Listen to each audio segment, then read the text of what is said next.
Hola, buenas noches, sean todos bienvenidos a una nueva sesión de en vivo acá en Alma Terapias de Sanación.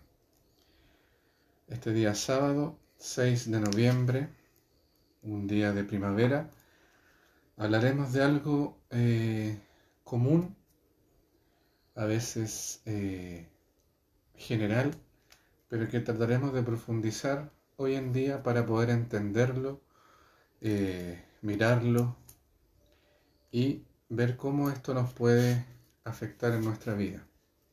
Esta noche o esta tarde hablaremos del miedo, de ese miedo que a veces nos paraliza, que a veces nos impide o nos hace esconder nuestros sentimientos por temor a enamorarnos, ese miedo que a veces tenemos al querer hacer algo, pero por temor no lo hacemos, al querer, por ejemplo, lograr un triunfo y por miedo no lo conseguimos porque pensamos que nos puede pasar algo.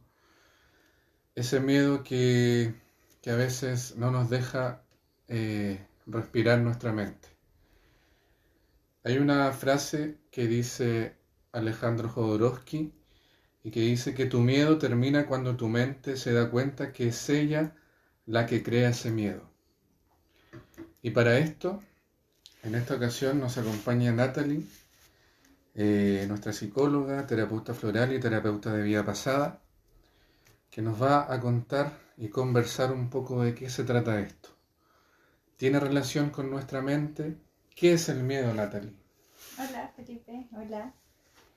Bueno, primero que todo, el miedo es una de las emociones primarias. Todos los seres humanos tenemos emociones primarias que de alguna u otra manera nos ayudan y nos permiten a desenvolvernos en el día a día. Sin ellas de alguna manera no podríamos estar conscientes de nuestros actos, no podríamos tener un guía emocional respecto a ciertas cosas. Entonces, como les decía, el miedo es una de estas emociones primarias.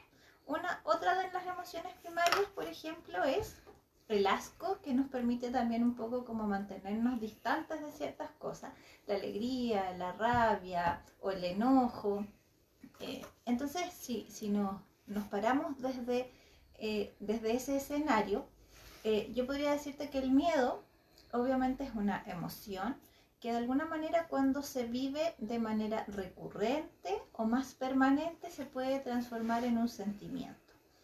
Esta emoción se puede a nivel cerebral, se encuentra o se determina, o más bien dicho, la identifica el espacio de nuestro cerebro que se llama amígdala, que es una cosa pequeñita que está en el centro del cerebro, en el espacio del cerebro que se llama sistema límbico, que es nuestro cerebro más primitivo, es donde de alguna manera las emociones están a flor de piel.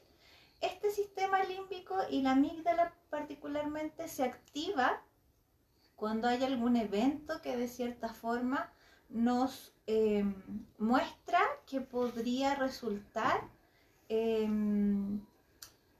ser efectivo ante el miedo.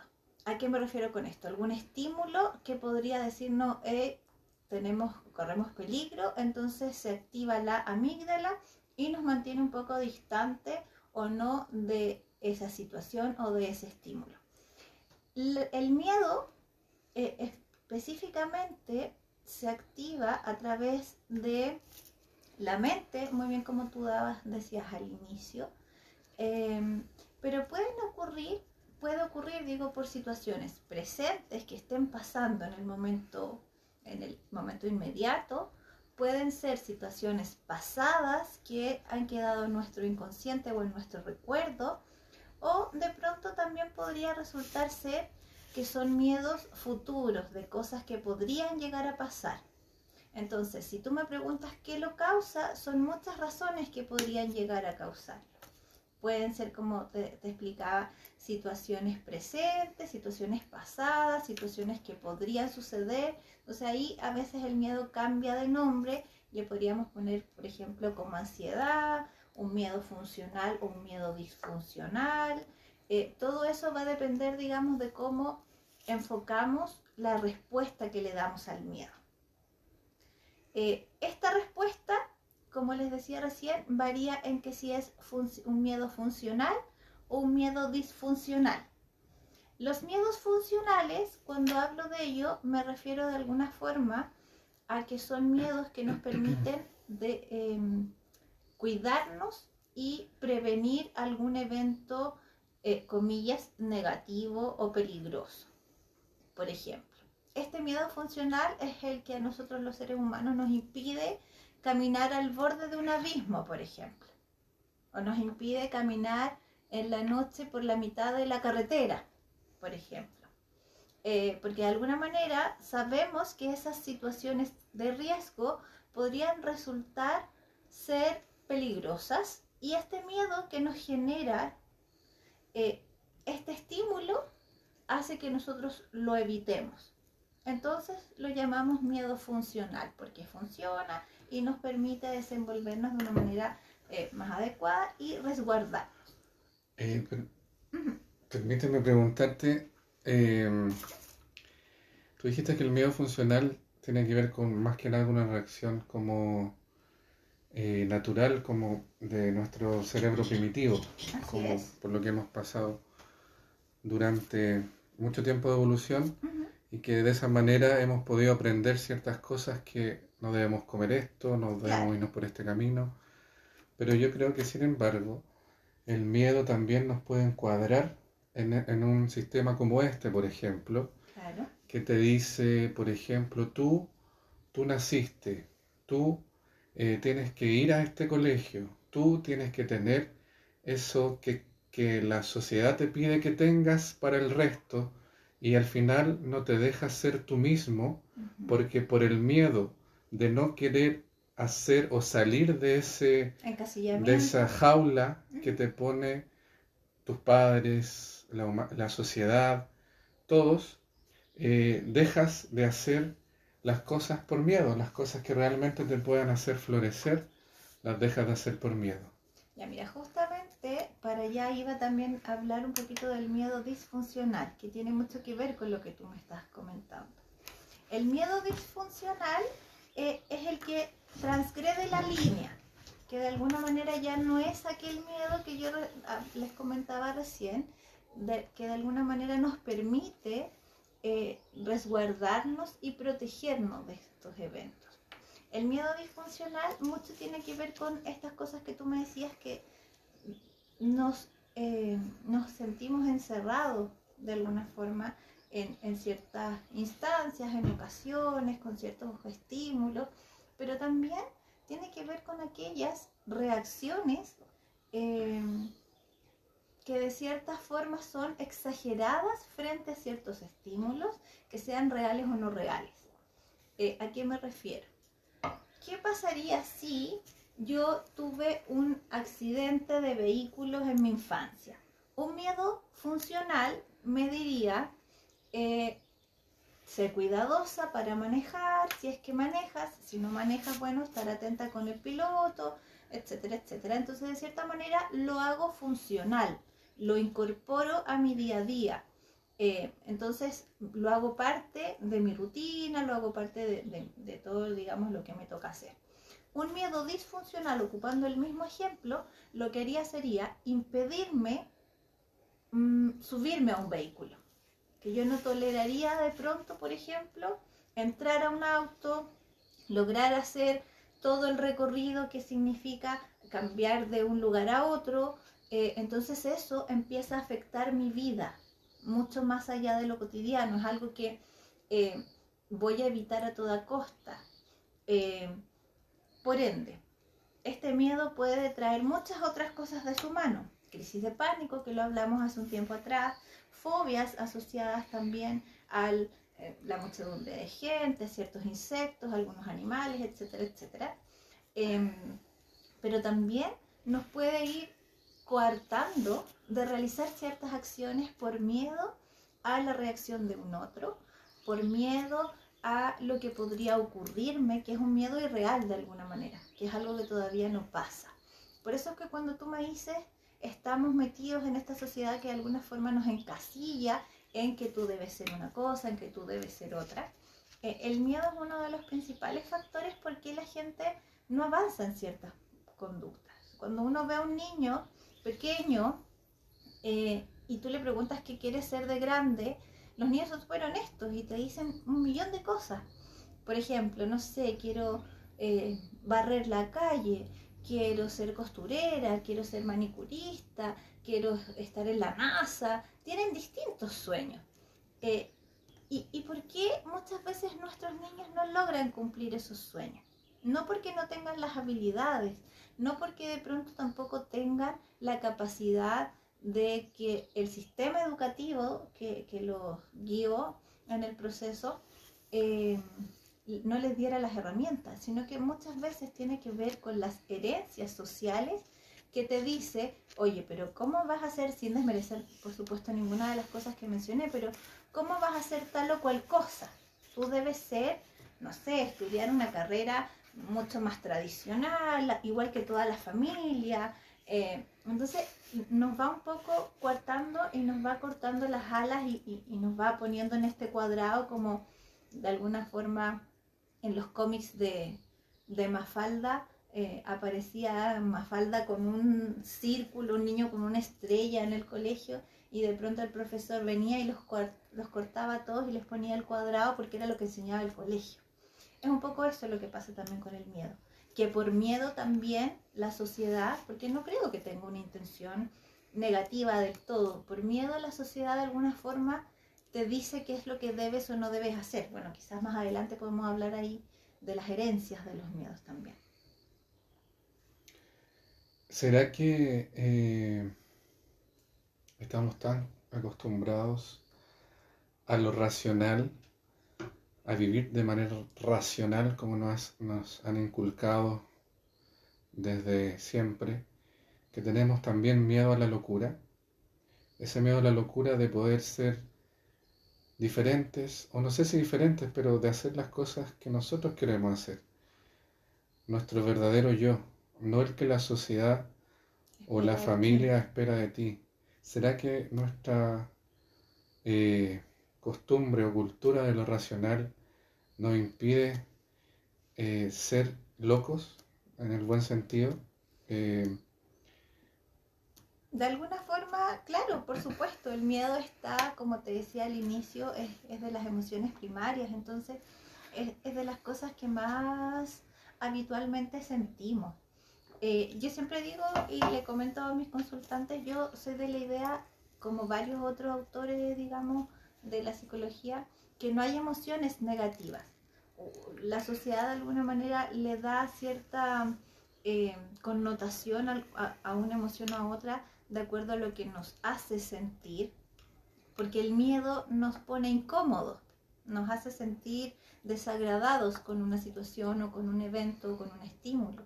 Entonces por eso se le da la connotación de negativo. Sin embargo, el miedo de cierta forma es una emoción súper positiva debido a que nos invita a salir de una situación de riesgo, ya sea riesgo de vida o muerte, riesgo emocional, riesgo a cualquier situación, incluso aquellas que tú me mencionabas recién. Tenerle miedo a volverse loco es una frase muy habitual cuando un consultante llega, por ejemplo, a controlarse a salud mental. Te preguntan así como, oiga, pero señorita o caballero, ¿estoy volviéndome loco? Porque de alguna manera hay personas que le temen a esto, a salirse del contexto social en donde están desenvueltos. Obviamente también hay otros factores que pueden haber herencia de patologías mucho más severas o no, pero estoy hablando específicamente de lo que hoy día nos hace estar acá, que es el miedo. Socialmente yo creo y tengo la certeza de que las personas que han perdido de alguna manera la conciencia y que la sociedad llama locos, de alguna forma están mucho más libres de alma que aquellos que estamos como inmersos en una sociedad que de pronto nos hace volvernos medios locos también, tratando de seguir el ritmo que la sociedad espera de nosotros. No sé si eso responde a tu pregunta. Sí, totalmente, porque yo creo que eso en el fondo es lo que uno tiene que buscar. la verdadera libertad, la esencia la de tu alma. esencia del ser de uno mismo, Ujú. no de lo que te van moldeando. Así es. En lo cotidiano, ¿cómo podría afectar el miedo, más concretamente? Mira, algo dimos de avance en las preguntas anteriores, pero el miedo tiene muchas formas de actuar. De cierta forma, como te decía, podemos llamarlo de distinta manera, dependiendo, digamos, si el miedo es como anticipatorio o no a ciertos eventos o situaciones. Si es reactivo a un evento, podría ser, por ejemplo, un trastorno de estrés postraumático, que, como te hablaba hace un rato con el ejemplo del accidente de vehículo, si una persona queda con alguna secuela emocional respecto a esto, podríamos llamarlo que es un trastorno de estrés postraumático. Pero también hay situaciones que uno, y te llevo a lo que tú también realizas, que es la terapia de vida pasada, que muchas veces tenemos miedo y no entendemos por qué. No podemos entender, es como cuando nos enojamos y decimos, estoy enojado pero no sé por qué. Así es. Y hay situaciones que te hacen sentir miedo, pero tú no entiendes por qué te da miedo esa situación. Sí. Te puede haber pasado en una vida anterior. Absolutamente, absolutamente. Y claro, tú justamente te me adelantaste ahí un poquito también porque ¿cómo podemos explicarnos esto? Desde la psicología, a los psicólogos en general nos gusta mucho que las patologías o las dificultades tengan nombre. Entonces, porque es más fácil encasillar, es más fácil un poco desde ahí como orientarnos a la tarea respecto al consultante. Sin embargo, no todo, a lo largo de los años que llevo ejerciendo, digamos, mi función profesional, no todo podría llegar a ser tan explicable desde la ciencia. Y algunas de estas cosas, por ejemplo, que pasan cuando las personas tienen crisis de pánico, cuando uno empieza a indagar un poco más en estas cosas, es posible que de cierta manera la razón por la cual surge la crisis de pánico no sea tan reconocida, no sea tan fácilmente de identificar por el consultante. Entonces, cuando esto ocurre y uno empieza a indagar un poco si es reactivo o no, las personas de cierta forma a veces responden lo que tú me preguntabas. O sea, no entiendo por qué esto me da tanto miedo, si nunca me ha pasado nada con un evento similar, por ejemplo. Entonces, desde la terapia de vida pasada, nosotros podemos hacer una intervención mucho más profunda y obviamente desde ahí también identificar distintos factores que podrían haberse arrastrado de una experiencia pasada, de esta vida o de otras experiencias de vida, y que hoy día algún evento que pudiera haber hecho el recuerdo desde la inconsciencia nos vuelve a activar ese miedo. Y de alguna u otra manera, en esta vida no es reconocible, porque no tenemos la conciencia de poder recordar todos los eventos que hemos tenido, de todas las vidas que hemos estado presentes, ¿no? Así es. ¿El miedo se puede evitar? Mira, depende de muchas cosas, pero sí, de alguna manera, más que evitar, yo diría que podría controlarse en la forma en cómo uno logra trabajarlo y cómo logras cómo evolucionar y dar respuesta a esta situación de miedo. Entonces, desde ahí, evitarlo no siempre es tan bueno, porque como te decía, al ser una emoción primaria, está cumpliendo un objetivo básico que evidentemente tiene que ver con salvaguardar nuestra vida.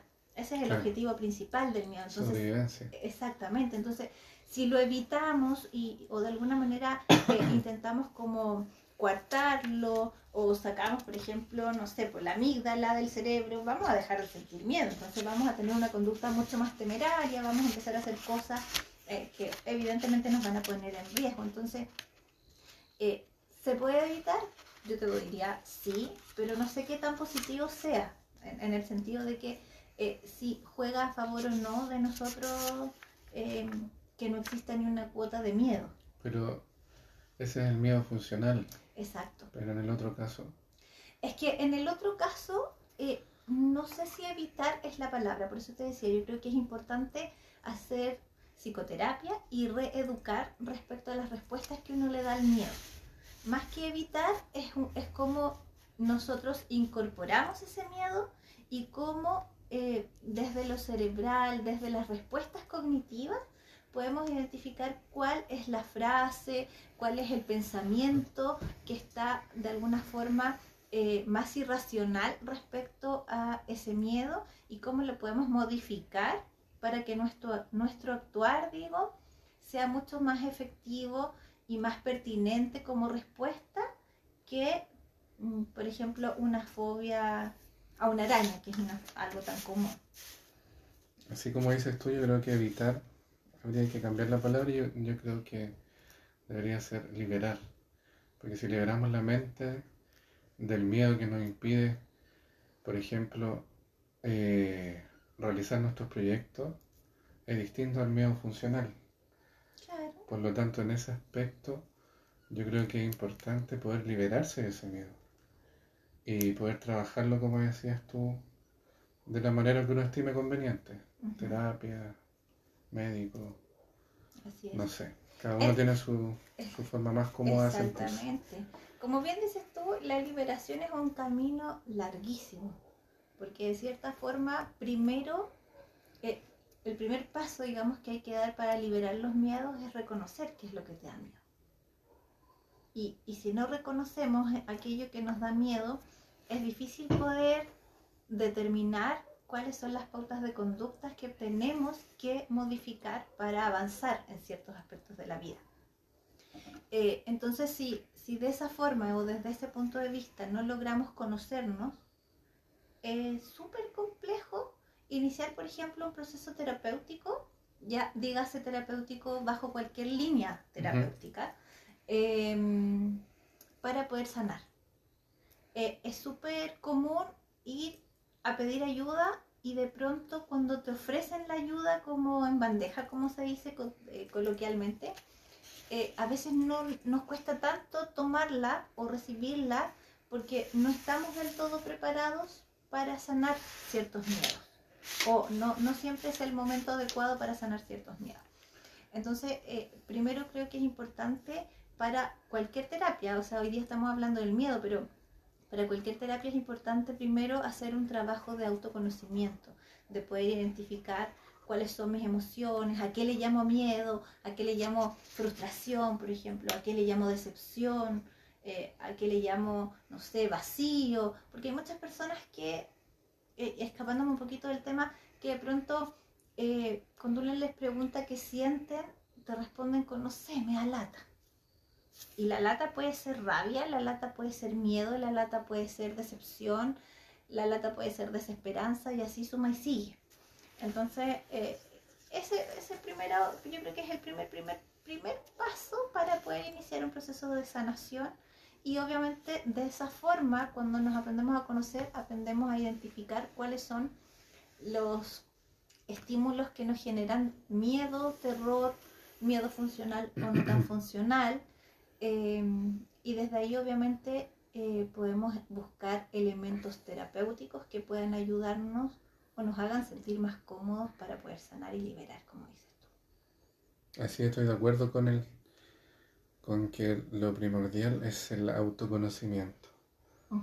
Pero ¿cómo me puedo conocer? ¿Cómo? Tú dijiste, es el primer paso. Falta mucho en la sociedad, sobre todo en nuestro país, conocerse en la parte de salud mental. ¿Cómo lo puedo hacer? ¿Cómo puedo iniciar ese camino de autoconocimiento si estoy inmerso en este sistema?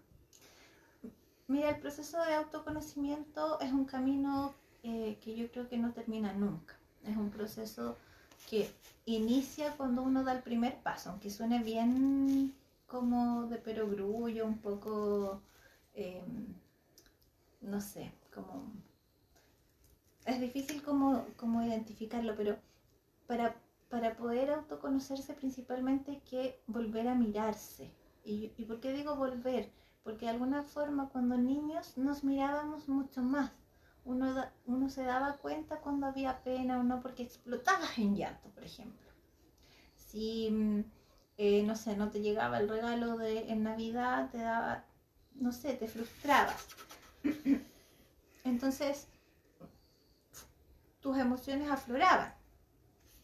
Cuando estamos más adultos nos cuesta un poco más, por lo mismo que hablabas al inicio, porque la sociedad de cierta manera nos invita a tener ciertas reacciones ante ciertos eventos. Entonces uno tiene que adecuarse, que no está del todo mal, porque obviamente vivimos en sociedad, somos seres sociales. Sin embargo, hasta todo en extremo es negativo, entonces obviamente eso no nos impide como funcionar del todo correctamente. Entonces, el primer paso, yo creo que es importante identificar momentos en donde cada uno pueda sentirse a gusto. Hay algunas personas que utilizan estrategias como la meditación, como el yoga, como clases de tarot terapéutico, como clases de distintas áreas en donde te permitan de cierta manera explorar en tu emocionalidad y en tu inconsciente. Por eso te decía hace un rato que es el primer paso. Ahora, también entiendo que hay muchas personas también que no dan esos primeros pasos, pero sí necesitan terapia. Y cuando hay disposición a generar cambios o a generar acciones que te permita sentirte mejor, también funciona. Yo creo que el autoconocimiento no tiene una receta como primero, segundo, tercer y cuarto paso. Uno puede a lo mejor empezar al revés y que funcione igual. Pero de cierta manera sí es importante que en el proceso tú aprendas a identificar cuáles son tus emociones. Porque para sanar necesitas darte cuenta de alguna forma que en ciertos momentos o ante ciertas reacciones o ante ciertos eventos ya perdiste el miedo, por ejemplo. O no sé si perder, pero o disminuyó el miedo. Está bueno pasarlo en otra sesión, el Así autoconocimiento. Sí. Tú mencionaste en algún punto que podría ser un miedo hereditario. El miedo al momento de nacer, ya nacemos con miedo y efectivamente es heredable el miedo de alguna forma. Mira, hay algunos autores que hablan de que el humano al nacer es una tabula rasa. ¿A qué se refieren con esto? Que somos una tabla en blanco. Y a mí me parece que es una bonita teoría porque de alguna manera eso nos permite que el ambiente de cierta forma también incorpore muchos elementos para poder ir moldeándonos en lo que va a ser nuestro temperamento final, nuestra personalidad final. De cierta forma, al ser una tabla en blanco, ya venimos con ciertas características. Claro, tenemos, no sé, cierto color de pelo, cierto color de piel, etcétera, etcétera. Pero, sin embargo, el miedo no es que sea genéticamente heredado, no es que el papá o la mamá en el ADN a sus hijos les traspasen sus miedos, sus fobias, etcétera. Pero sí, de alguna manera, la sociedad y en el día a día, y si constantemente te están reforzando, por ejemplo, si yo le tengo fobia a las arañas, y le estoy diciendo a mi hijo, no te acerques a la araña, no toques eso, mira, hay una araña y me escuchan gritar cada vez que yo veo una araña, probablemente en esa repetición de respuesta ante el estímulo que es la araña, a mis hijos, que nacieron como una tabla en blanco, ellos van a asumir que la respuesta ante la araña es el miedo. La respuesta, la que debe ser la respuesta correcta en el fondo es el miedo. Entonces, a eso hablabas en un rato atrás, de que el miedo puede ser heredado. Así como heredamos el idioma madre, podemos heredar, digamos, ciertas otras conductas, y entre ellas están las respuestas ante eventos más cotidianos como los miedos. Es muy común ver a padres con ciertos miedos y que los hijos repliquen esos miedos a mayor o menor escala. es muy común a nivel terapéutico, por ejemplo, que una madre, y hablo desde lo femenino porque es mucho más común en mujeres que en hombres, sufre de crisis de pánico y la hija adolescente o adulta joven también sufra de crisis de pánico. Es muy común ver que padres o adultos que están a cargo o conviviendo con niños tengan, por ejemplo, temor y fobia social, y los hijos tengan más resguardo o más temor respecto al relacionarse con otros. Por lo tanto, ahí tú te das cuenta de cierta forma que no es que los niños nazcan con miedo. Si tú te fijas, un bebé, cuando está recién aprendiendo a caminar y encuentra un enchufe ahí en el camino, ¿qué hace? Tú que eres papá, ¿qué hacían tus hijos cuando veían estas cosas nuevas? Me decía que no. Ya, tú le decías que no, pero tú, ¿por qué le decías que no? Porque los niños... Porque a mí me enseñaron a que no se debían tocar los enchufes. Claro, pero el niño, ¿qué quería hacer? Lo más probable es que quería ir, tocar, meter el dedo, a ver cómo funcionaba. ¿Por qué? Porque no le tienen miedo. Porque no hay temor a eso. Porque no ha habido algún evento que al niño le diga que eso es, comillas, negativo o comillas, peligroso. Porque puede que lo toque y no le pase nada. Entonces obviamente va a asumir que no es peligroso y va a volver a tocarlo en distintas ocasiones. Pero evidentemente como padres uno le enseña y vacía de cierta manera también en ellos ciertas conductas que, vuelvo a insistir como te dije hace un rato atrás, no desde lo malo, sino que desde lo que nosotros sabemos que puede ir modelando ciertas conductas y favoreciendo también respuestas mucho más adecuadas a los eventos. Eso mismo te iba a preguntar, ¿cuál sería como la forma correcta, el límite que uno, el límite que uno debería de esta conversación enseñarle al hijo, al niño, que no se acerque ahí para que él tampoco se afecte con ese miedo más adelante y afecte a su entorno? Mira, ¿Cómo sería la forma correcta de poder encuadrarlo? Ya, como de poder explicarle, dices Sí. tú que, pero no es negativo. Exactamente. Mira, hay varias estrategias de varias líneas de crianza, en donde no soy experta en crianza, así que de pronto si alguien me escucha por ahí puede darme más indicaciones, porque como les digo, no lo soy y no soy experta. En donde educan desde la positividad, desde el decirle al niño, desde el contarle al niño en el aspecto positivo de por qué hay ciertas cosas que son más peligrosas que otras.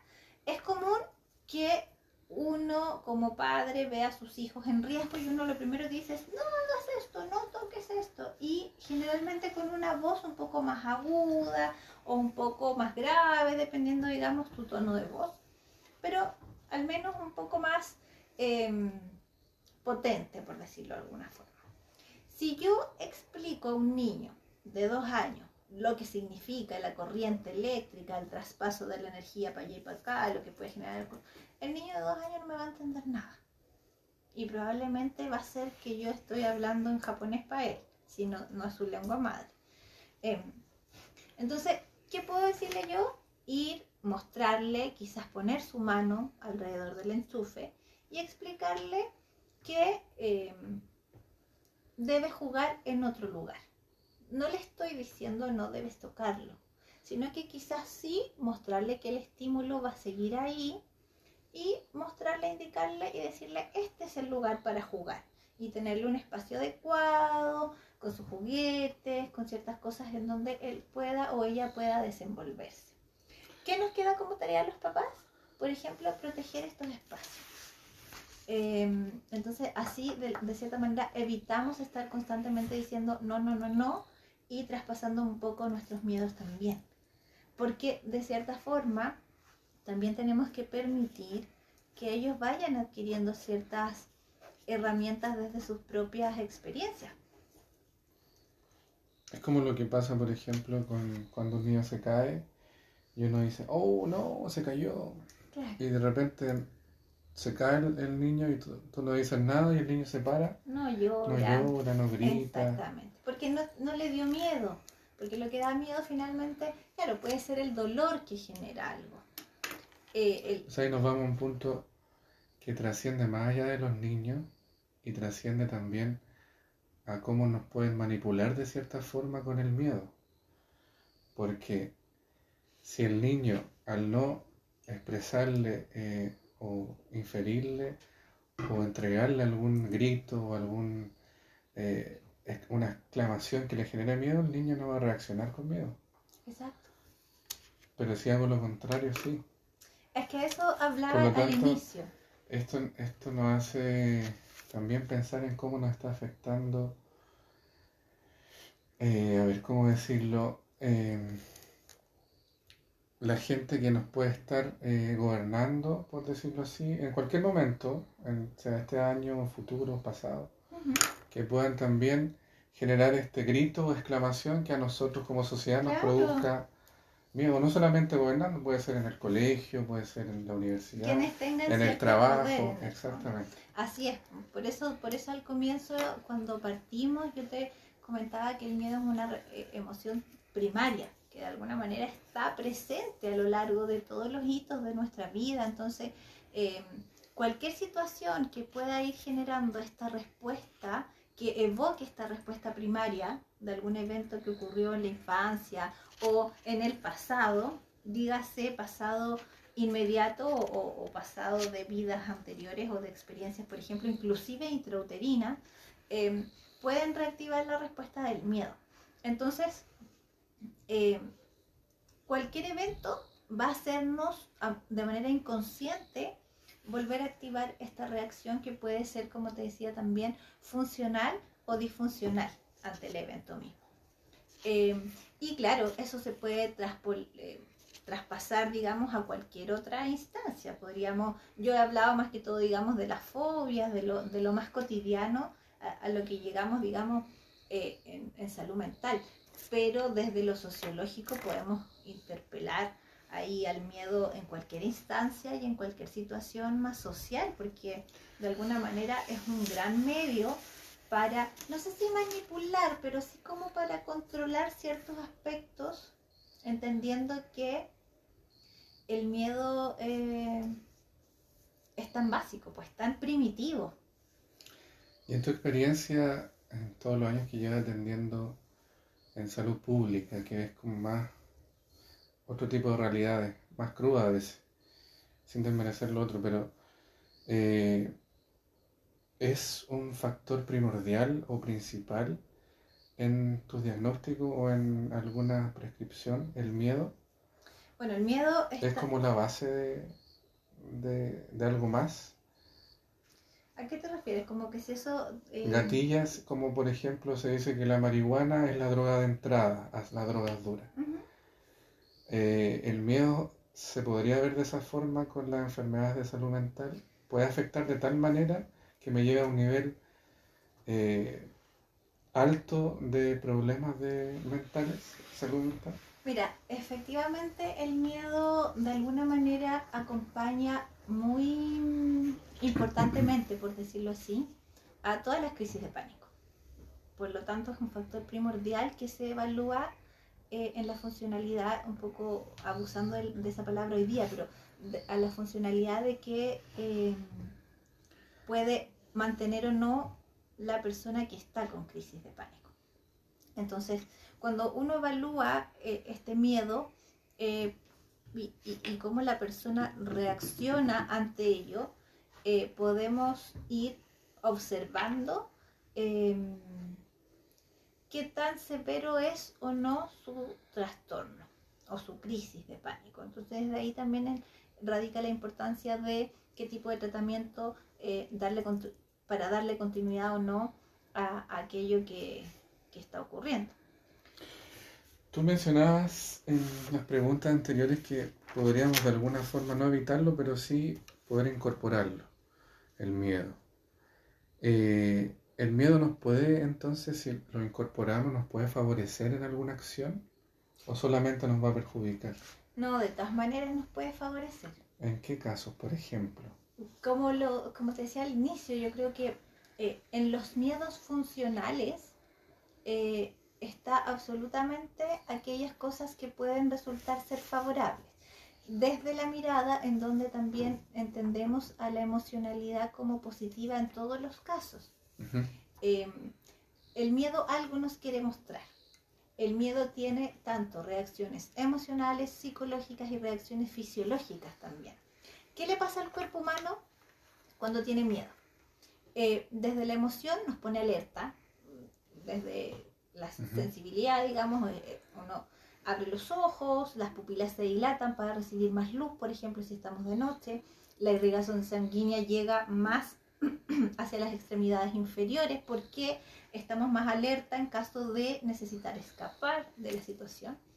Entonces, si tú te pones a pensar, el miedo activa completamente nuestra respuesta fisiológica, emocional, psicológica, etc. Ese es el miedo funcional. Esos son todos los miedos. ¿Así? De alguna manera, el miedo como tal así funciona, así reacciona. Ya. ¿Y cómo lo...? Se hiperreacciona o no, digamos, depende al estímulo. Ya. ¿Cómo nos puede resultar favorable, por ejemplo, si yo trabajo en un lugar de alto riesgo? ¿Cómo lo hacen? Y yo ahí te digo, quizás ahí tengo un miedo, no sé si fobia, yo diría que no, pero un miedo. No podría ser limpiadora de vidrios de un rascacielos gigante. ¿O bombero? O bombera.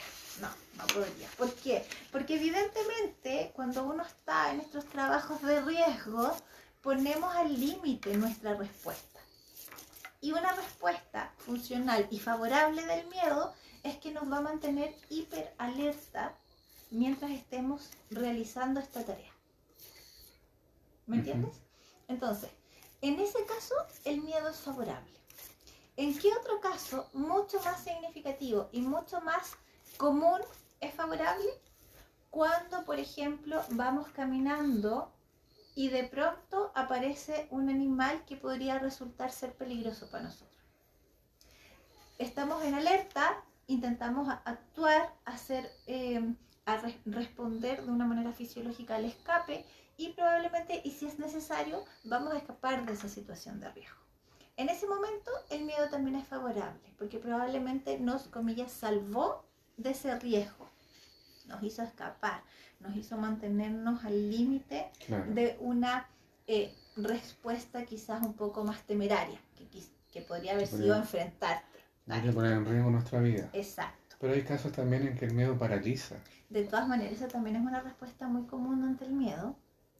Y generalmente son 3 respuestas, las que como seres humanos podemos dar ante el miedo, que es el poder responder de esta manera funcional, que, como te decía, funciona el cuerpo, desde lo irracional o desde lo patológico de cierta forma, como la reacción alerta y más grande, por definirla de cierta forma, pero también desde que nos paralizamos ante ciertos eventos, significativos o no.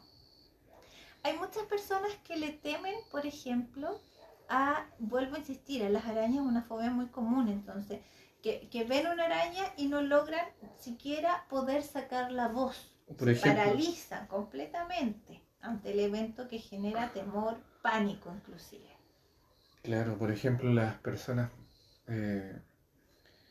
que por ejemplo han estudiado mucho para un examen, llega el momento del examen, saben todo, pero se paralizan. Quedan en blanco. ¿Qué pasa? Ya, bueno, ese es un miedo en donde está asociado un evento futuro, que es de cierta manera, ¿qué es lo que te da miedo? No te da miedo la prueba en sí misma. Da miedo a fracasar. Exactamente, es un miedo de lo que podría pasar en caso de que las cosas no resulten de la manera que yo creo. Y ahí está jugando un rol fundamental nuestra mente. Exactamente. Por lo tanto, también es importante como manera de síntesis que poder controlar también, como decías tú, mediante meditación, ejercicio, nuestra mente, porque en el fondo, al controlar nuestra mente, controlamos todo. Así es. La ansiedad es una de los factores más comunes en ese caso, que nos genera estos miedos anticipatorios ante situaciones que podrían resultar ser no reales. Y por lo general, cuando una persona anticipa ciertos eventos, anticipa desde lo negativo. No siempre anticipa con cosas positivas, casi siempre dice, chuta, y si pasara esto, y casi siempre son cosas terribles. Entonces, Sí, yo quería profundizar en eso porque siento que hoy en día, con todo lo que está pasando, y me sumo también, la mente trabaja a 1000 por hora, principalmente cosas negativas. Que si salgo acá, me voy a contagiar, que si veo a esta persona, me voy a enfermar a mi hijo va a enfermar a mi papá, y así sucesivamente. Entonces, claro, con el tema de la pandemia, yo creo que ha aumentado mucho el nivel de miedo, de se ha ansiedad. activado, claro. Por lo tanto, creo que es importante que tú nos comentes también cómo podemos tratar estos miedos. Cómo aquí, fundamentalmente, en general también, pero principalmente acá en Alma, cómo podemos tratar los miedos, cómo podemos esos pensamientos que de repente no nos dejan dormir y que no nos dejan Como realizar tan nuestra vida repetitivo. tranquila y que nos tienen como un zombie en la vida, ¿cómo podemos trabajarlo? ¿Cómo se enfrenta eso? Mira, eh, desde la psicología hay varias estrategias para poder abordar los miedos. Principalmente tienen que ver como con el afrontamiento. Hay una técnica que se llama desensibilización sistemática que de alguna forma nos va a permitir a nosotros como terapeuta ir acercando el evento o la situación o el estímulo que genera miedo de manera mmm, no tan invasiva eh, al, al consultante y acercándolo a este estímulo. Pero en palabras más, no tan técnicas, Ya, ¿cómo mira. sería, para que en el fondo no quiero que me muestre el tratamiento en sí, pero para que la gente pueda entender que esto se puede tratar, que Sí, de no todas maneras. están No es hundidos en un vacío? inalcanzable. Sí, mira, por eso te contaba un poco desde la psicología cómo se trabaja. En el fondo voy a utilizar elementos que tengo aquí a la mano. Mira, ahora que está tan común y obviamente el tema del COVID todavía lo estamos viviendo momento a momento, hay personas que han generado miedos a ciertos estímulos que se relacionan al miedo, que no es necesariamente el, el estímulo mismo. Entonces, Ya. explicándolo más claro, yo le temo al COVID, por ejemplo, que no me quiero enfermar, no quiero contagiarme, porque no quiero enfermar a mi abuelo, a mi tío, a mi primo, no sé, a toda la familia. Entonces, yo relaciono al COVID inmediatamente con esto. ¿Por qué? Porque empezamos como sociedad, como mundo, a utilizar mascarillas posterior al diagnóstico o a esta pandemia de COVID. Entonces, es como un estímulo asociado. Entonces yo ya no le temo necesariamente al COVID o solo al COVID, Sí, sino que también le temo a esto. Entonces si la persona llega con crisis de pánico porque no puede salir a la calle porque finalmente le teme a las mascarillas y todo el mundo hoy día anda con mascarilla, lo que se hace es ir poco a poco acercando. Por ejemplo, Felipe, si tú le tienes miedo a la mascarilla, yo lo que voy a hacer, imposible que yo te dé la mano y te pase la mascarilla, porque te mato del susto, te mato del miedo. Entonces, lo que se hace principalmente es ir acercando la mascarilla a lo cotidiano que puede ir generándote y disminuyendo el miedo. Primero quizás a través de fotografías, probablemente después a cierta distancia, después hasta que llegues a tocarla y quizás hasta que llegues a ponértela. En Alma utilicemos estrategias de psicología, por supuesto, soy psicóloga de base, entonces desde ahí tomamos ciertas herramientas y elementos que nos pueden aportar. Pero también tenemos herramientas y elementos que incorporan otras estrategias mucho más que acompañan todo lo holístico y lo emocional desde ahí. Que hablamos de las flores de Bach, por ejemplo, que trabajan específicamente con las emociones. Y dentro de las 38 esencias de las flores de Bach, hay varias que trabajan con miedos, con distintos miedos. Miedos cotidianos, miedos concretos, miedos un poco más abstractos. Entonces, eso se incorpora también al tratamiento. Y evidentemente trabajamos a través de la terapia de vida pasada, en donde llegamos a encontrar el origen de lo que gatilla este miedo, a través de una regresión terapéutica que es súper importante ahí mencionar que son terapéuticas porque trabajamos con esto, con los miedos también, liberamos ahí karmas y muchas otras cosas. Entonces, en Alma utilizamos todas estas herramientas para poder incorporarlas en un tratamiento de autorregulación y de incorporar respuestas adecuadas del miedo. A mí me gustaría contarte un caso que para mí fue como bien significativo. Fue hace varios años atrás. De hecho, estaba no en esta ciudad, estaba en Santiago ejerciendo. Y llega una consultante, de mis primeras consultantes, así que fue hace harto rato atrás, que una adolescente que de alguna manera es un medio de transporte. Ella vivía en Santiago, estaba ubicada allá ejerciendo como psicóloga, y su único medio de transporte para poder llegar al colegio era el metro. Evidentemente las distancias allí son mucho más largas, las micros se daban una vuelta gigantesca y tenía que salir, no sé, muy temprano en la mañana para poder llegar a la hora si es que se iba en micro. Sin embargo, esta chica fue abusada en un vagón.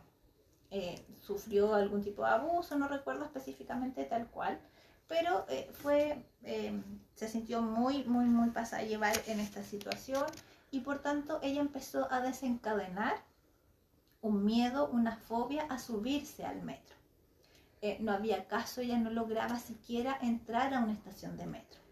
Es como lo que mencionabas tú sobre la mascarilla. En el fondo ella no le tenía miedo a la mascarilla, solo tenía miedo al COVID. En este caso, claro, la consultante le tenía miedo al metro y no al hombre que le hizo el daño. Exactamente, porque además ella en esta instancia, cuando le pasa esta situación de abuso, ella bloquea tanto, su mecanismo de defensa bloqueó tanto que nunca recordó a este hombre.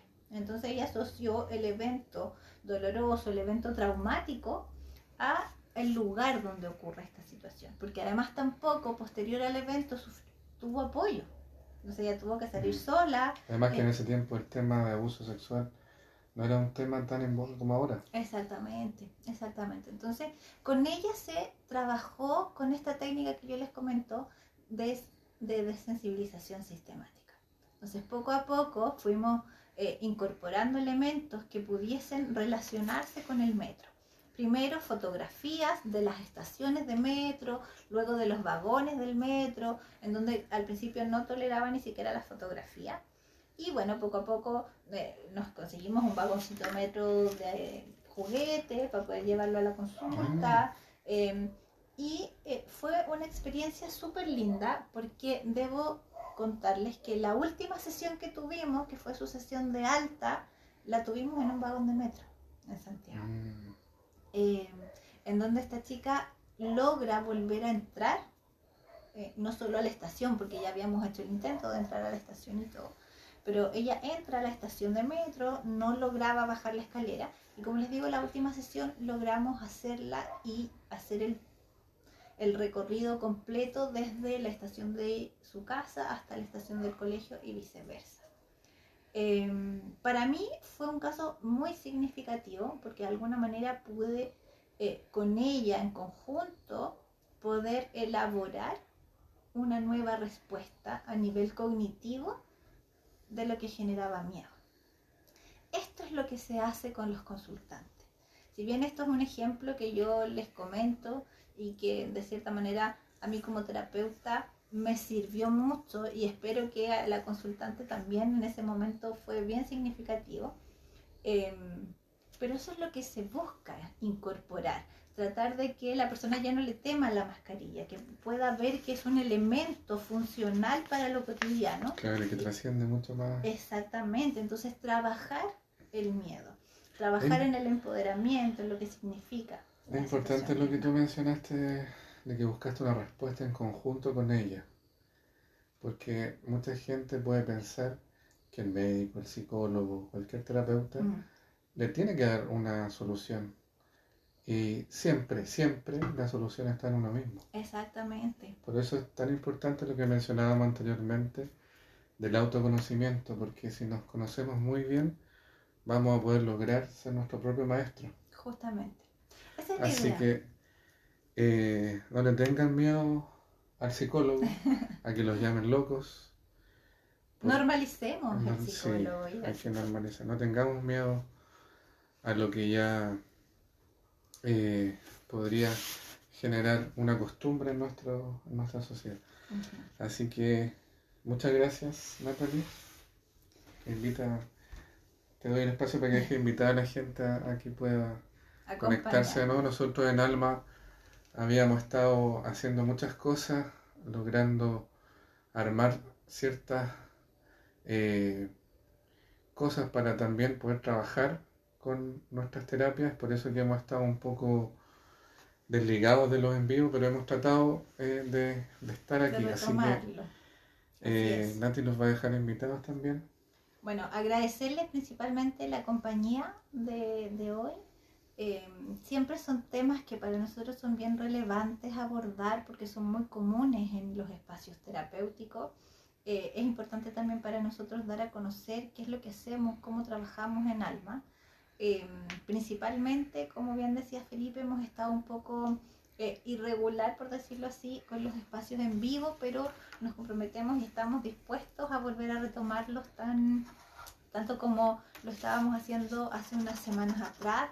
La salud de pronto tampoco, a mí por lo menos no me ha acompañado tanto este año, así que estaba un poquito ahí con al debe en ciertas cosas, pero con toda la energía puesta, con todas las ganas en que este proyecto en nuestro centro terapéutico funcione y vaya cada vez entregando más elementos para que nuestros consultantes puedan ir incorporándolos y elaborando sus propias herramientas de sanación.